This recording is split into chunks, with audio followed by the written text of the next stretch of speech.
నిజామాబాద్ జిల్లా ఆర్మూర్ మండలం మామిడిపల్లి గ్రామంలో మనం ముఖ్యంగా చూసుకున్నట్లయితే బాల కార్మిక వ్యవస్థను నిర్మూలించడానికి ఐఎల్ఓ అనుబంధ సంస్థ డ్రీమ్ సొసైటీ అనేది ముందుకు రావడం మనందరికీ గర్వకారణం. దాంతోపాటు మా చైర్మన్ సార్ గారు కృష్ణారెడ్డి సార్ గారు అదేవిధంగా ఈ నిజామాబాద్ జిల్లాలో బాల కార్మికులు ముఖ్యంగా బాల్కొండ మండల్, ఆర్మూర్ మండల్, అదేవిధంగా మెండోర మండల్, కమ్మర్పల్లి మండలాల్లో ఎక్కువ విద్యార్థులు చదువుకు దూరంగా ఇటుక బట్టీలలో కావచ్చు, బేకరీలలో కావచ్చు పని చేస్తున్నందున ఆ బాల కార్మిక వ్యవస్థను నిర్మూలించాలని ఐఎల్ఓ అనుబంధ సంస్థ మా డ్రీమ్ సొసైటీ ఏదైతే ఉందో కృష్ణారెడ్డి సార్ గారు ఎంతో కృషి చేస్తున్నారు.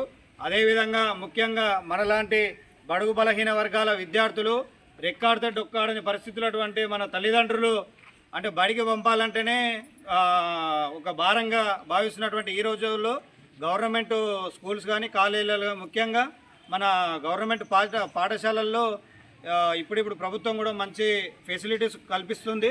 అదేవిధంగా మన ఆర్మూర్ మండలం నూతన ఎంఈఓ సార్ గారు మన రవీందర్ సార్ గారు కూడా మనకు ముందుకొచ్చి మా వంతు భాగస్వామ్యం కూడా మీలో ఉంటాం, మీరు చేసేది మంచి కార్యక్రమం కాబట్టి సార్ కూడా మాకు సపోర్ట్ చేస్తున్నందుకు సార్ గారికి ప్రత్యేకమైనటువంటి ధన్యవాదాలు తెలియజేస్తూ, అదేవిధంగా ఈ మామిడిపల్లి గ్రామ పంచాయతీలో ఉన్నటువంటి మన పాఠశాల సిబ్బంది కావచ్చు, అదేవిధంగా ఉపాధ్యాయులందరూ కూడా ప్రత్యేకమైనటువంటి ధన్యవాదాలు తెలియజేస్తూ ముగిస్తున్నాను sir. Thank you so much అందరికీ.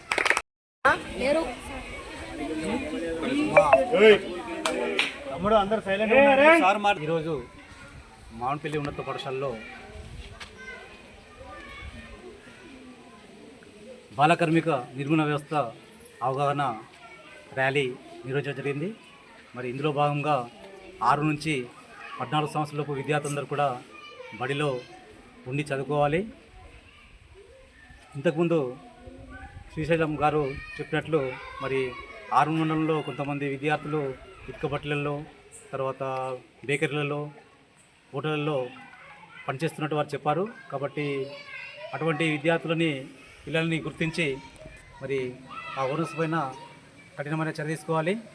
కాబట్టి మరి నేటి బాలలే రేపటి పౌరులు కాబట్టి మరి విద్యా చట్ట ప్రకారము అందరూ కూడా 6 నుంచి 12 సంవత్సరాల విద్యార్థులందరూ కూడా అందరూ చదవాలి. వారు భవిష్యత్తులో మంచిగా ఎదగాలని నేను కోరుకుంటున్నాను.